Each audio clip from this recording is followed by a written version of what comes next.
I'm going to introduce Aaron Mills, and I don't have a bio on you, Aaron. So if you can introduce yourself, Chimiwech. Okay, so hello, my dear relatives. Makwa and Totain. I belong to the Bear Clan. I'm a Anishinaabe man from Kutiching First Nation in Treaty 3 on Rainy Lake. And I am a son of my single mother, Trish Mills. I'm a husband of my wife, Meg. I got two boys, a 3.5-year-old, Gray, and a 7-month-old, Rain. And I'm here in Winnipeg today. We come for ricing in my community. So I'm very sorry not to have been able to be with you for a meeting like this, especially. It's important to me, and I would ordinarily have been there. But I wanted to express my gratitude for this gathering. I am touched by the other speakers on this panel. I think it's a first for me to be able to share a view of treaty from some teachings shared with me that resonates with all the other speakers. I don't think that's ever happened for me before. And it's a testament, I think, to the good spirit driving this gathering and the work that's gone into it. So raising a teaching lodge, the chiefs all being invited to bring a couple of elders from their community, starting with the big drum and those good opening words. So I feel very grateful to be part of this gathering and to be able to share a little of what I carry about treaty. And I just want to acknowledge my teachers, first and foremost, my grandmother, Bessie Mainville of Kutiching, Fred Major of Mitanjikaming, and Harry Bone here in Treaty 2, where I am today in Winnipeg. So I was invited to speak about treaty governance today, and I'm very grateful for that opportunity. But I'm going to spend most of my time actually in working to get there, talking about two principles of sacred and natural law, and what I think is meant by that word I was so happy to see in the declaration, Gitche and Akunigewin, the great law. But I want to be careful in speaking about these things in the way. I'm just sharing the truth as I know it. And, anyone listening could have an understanding, and their teachings are right too. So I don't mean to speak in too strong a way.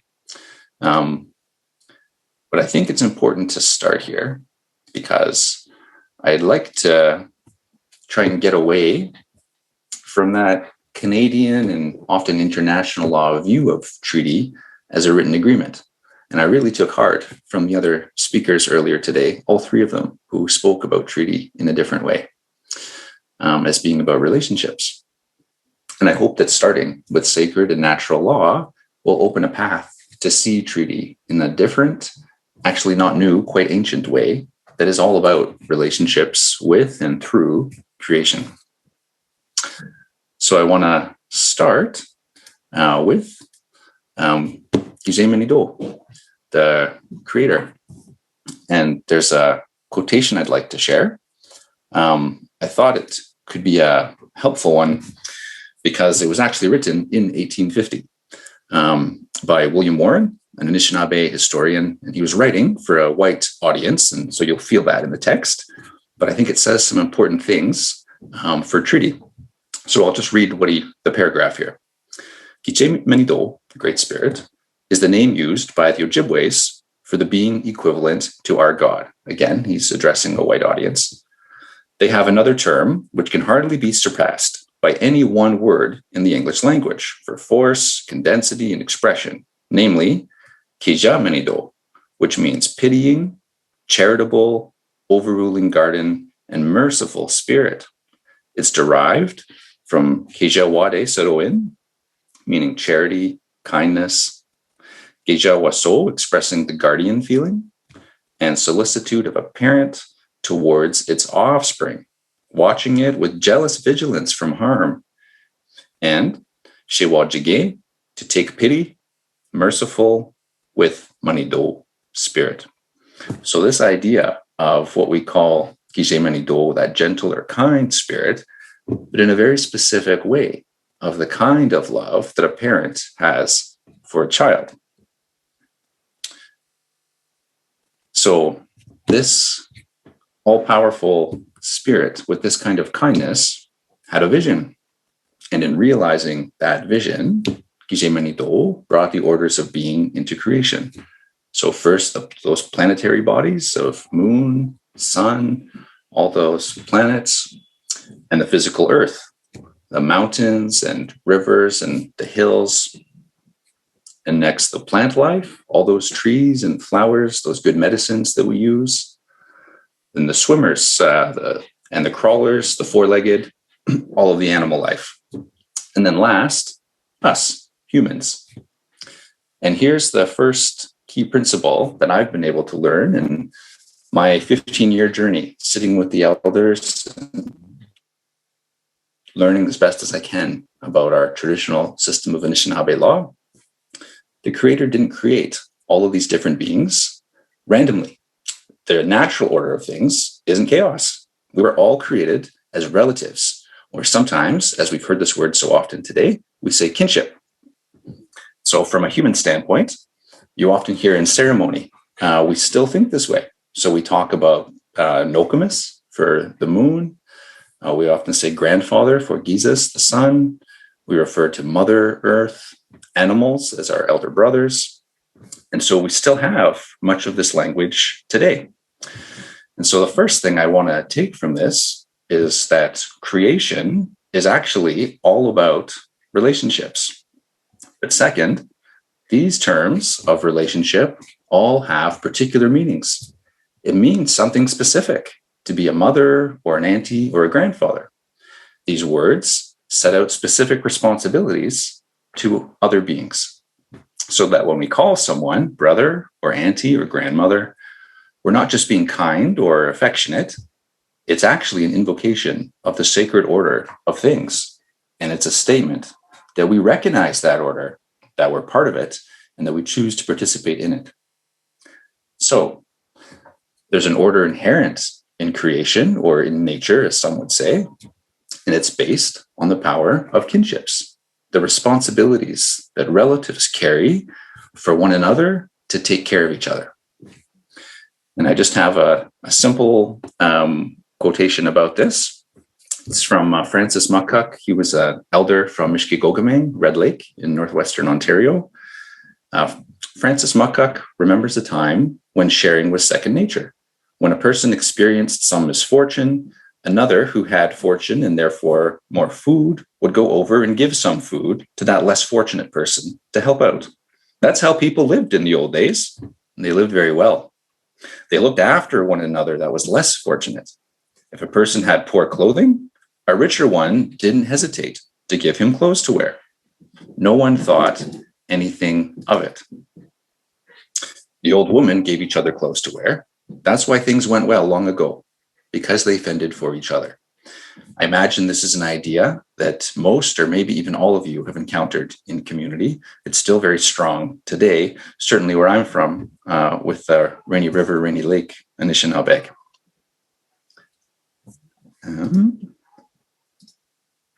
So much of the work of kinship is done by knowing and then addressing the needs of our relatives. And again, not randomly. The things that we give to our relatives, those gifts that we give, are consistent with our relationship position. So again, the responsibilities of a mother are different from those of a grandfather. A mother and a father gives much more to a child than does a brother or a sister. And here is an absolutely critical bit. The mother or father doesn't expect the child to return the equal value of what was given to them. That is, it isn't a contract. We all know that in our heart, but it seems that often we forget it in law. The mother and father doesn't need from the child what the child needs from them. What the parents need is respect and gratitude. And that's the responsibility of the child. So this is one Anishinaabe way of understanding the global climate crisis. We have not been loving and respecting Mother Earth, and in consequence, she's less able to take care of us. This is still, though, just one piece of the story of this order that I'm suggesting is inherent in creation. So the question is, how do we go about making good on our responsibilities to our relatives, to our kin? And I was delighted to see in the second paragraph of the declaration that word, which is at the beginning of the answer, that I have been taught to give to that question. And that word is minigowiziwin.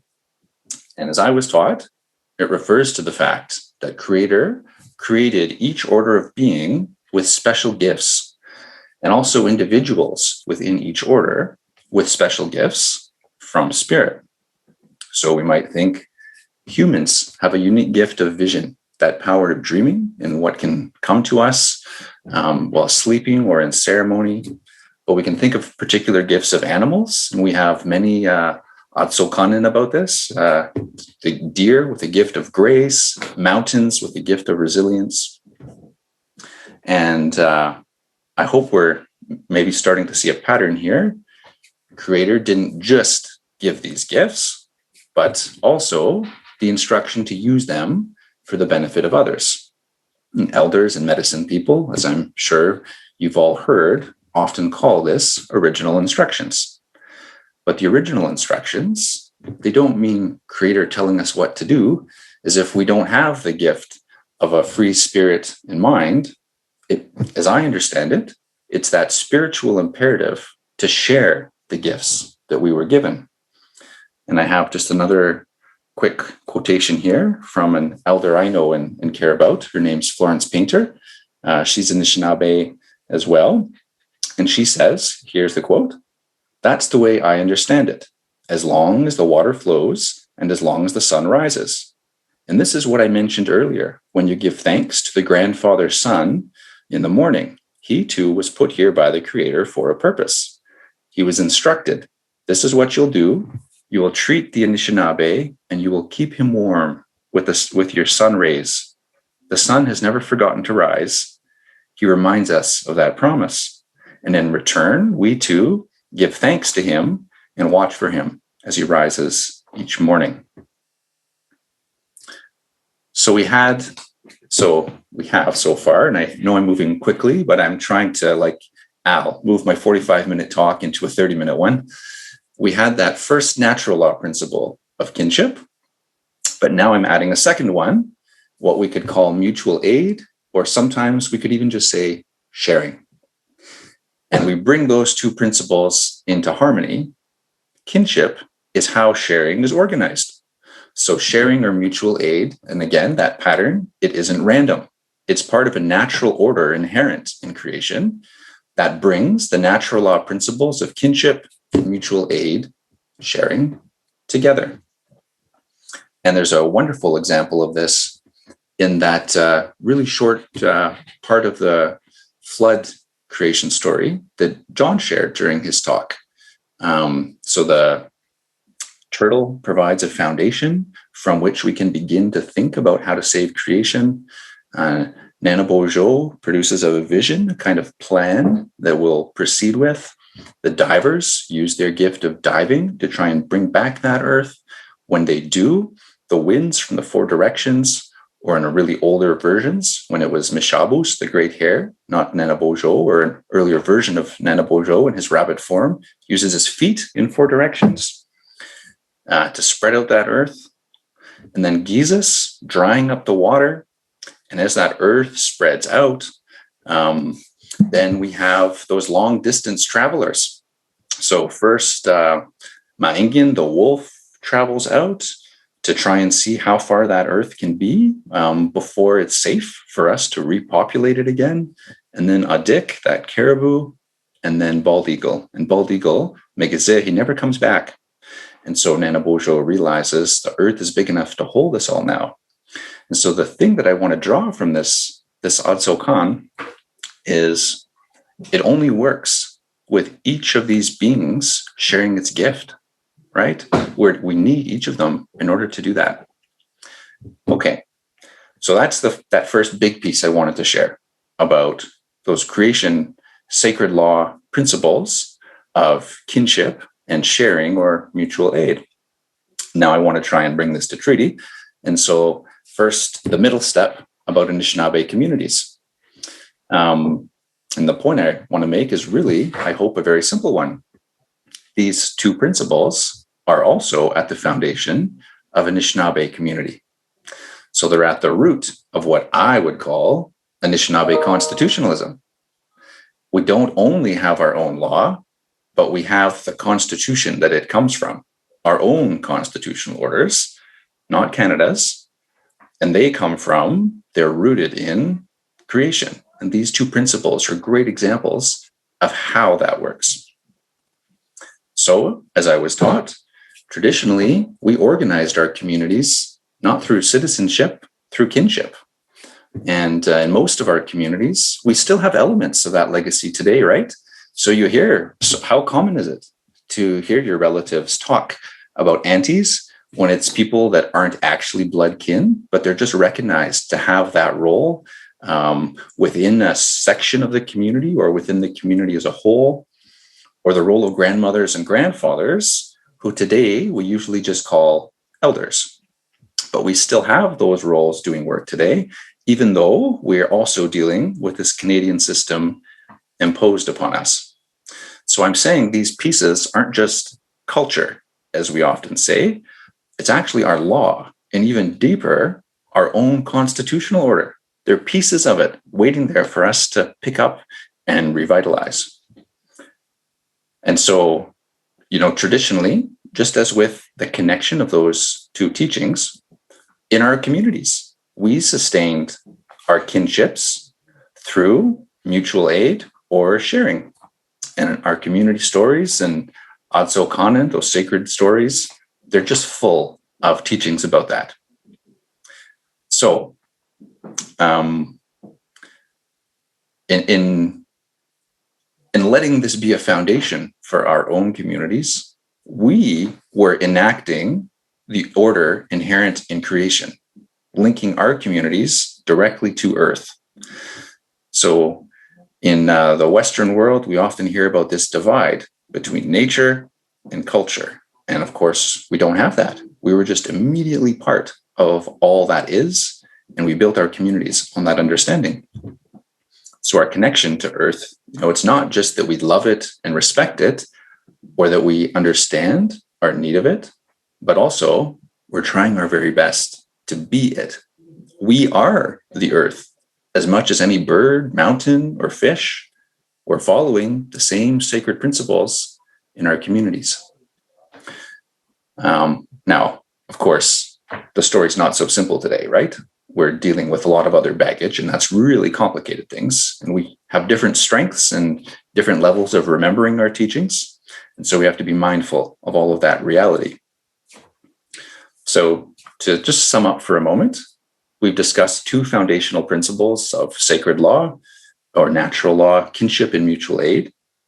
And we've talked about the existence of Anishinaabe constitutionalism, which is Anishinaabe communities constituting themselves in respect of these principles, keeping us part of creation, not above it or outside it, relating with animals, plants, and waters, and not just using them as resources.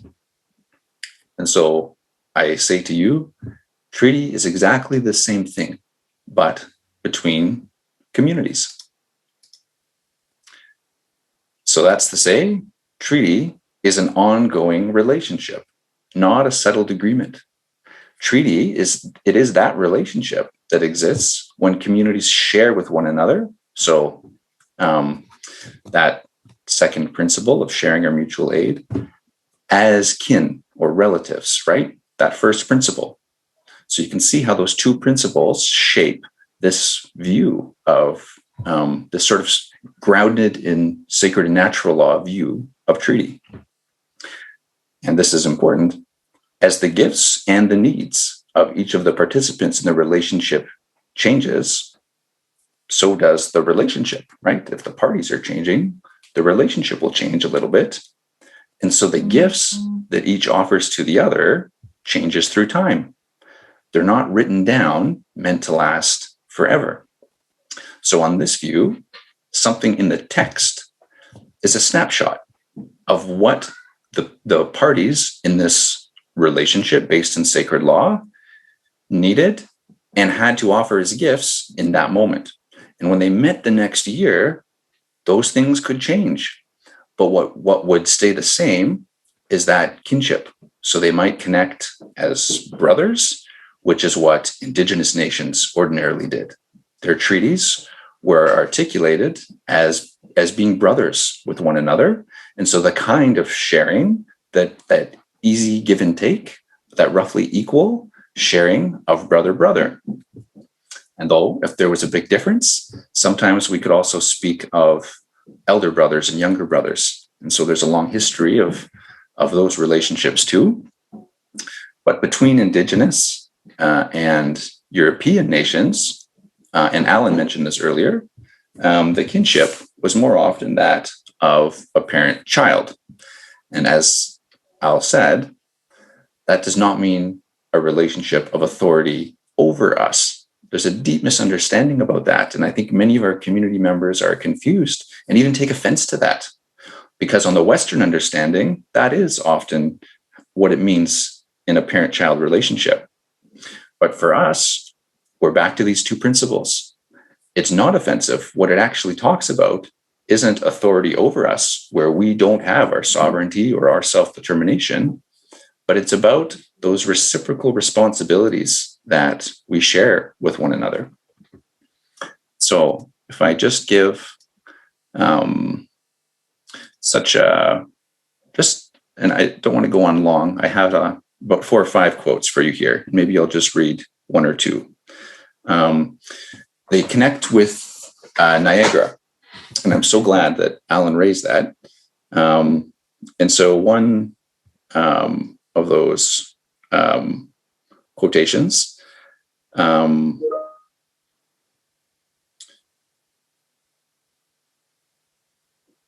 sorry, give me 1 second here. I'm just finding the timeline. So this was 3 months after the end of the Niagara Conference.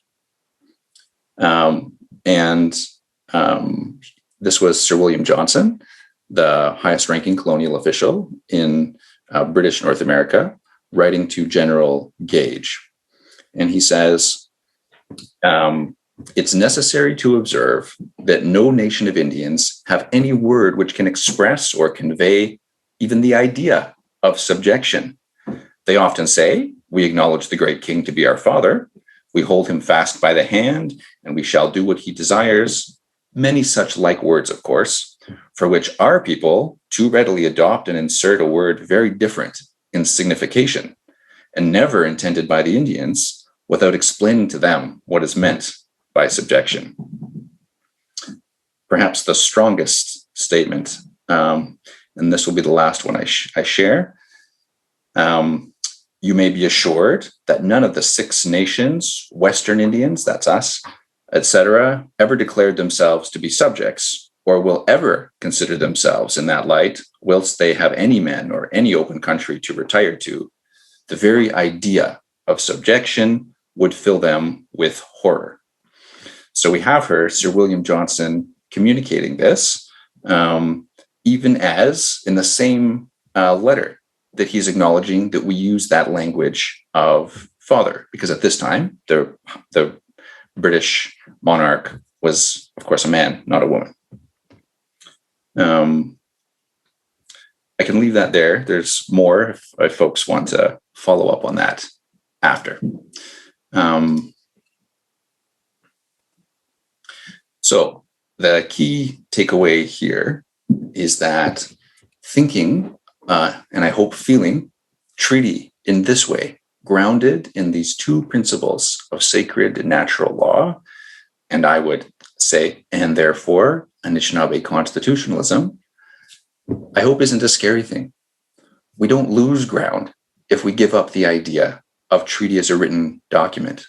On the contrary, I feel actually it puts us in a much stronger position. We don't lose our sovereignty or our self-determination. We mean something different by father-child. And we know this from how we raise our children today. We don't exercise that kind of authority over them. And instead, what thinking of treaty and feeling treaty in this way does, it gives us the language to talk about it in the way that our own ancestors did. And so for me, that's a deeply empowering moment when I realized that. And I'm so grateful to be able to have shared even just this much with you today. So I'll say miye, that's it, miigwech, and very much looking forward to engaging with folks. Okay, I'd like to thank Aaron for his